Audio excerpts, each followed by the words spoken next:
Сегодня спасатели России отмечают свой профессиональный праздник. К сотрудникам и ветеранам отрасли обратился глава Ингушетии Махмуд Али Калиматов. Цитата.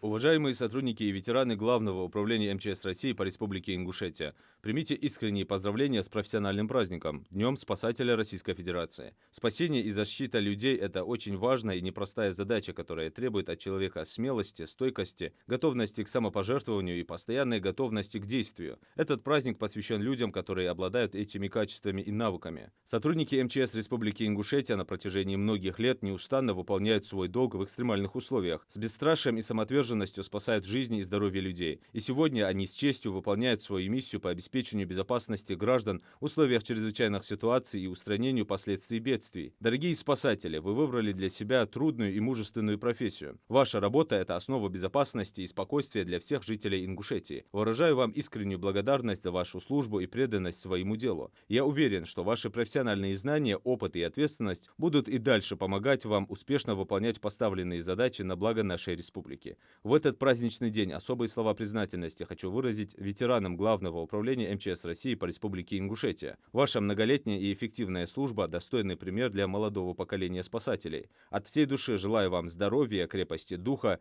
счастья, добра, благополучия и дальнейших успехов в деле служения Отечеству.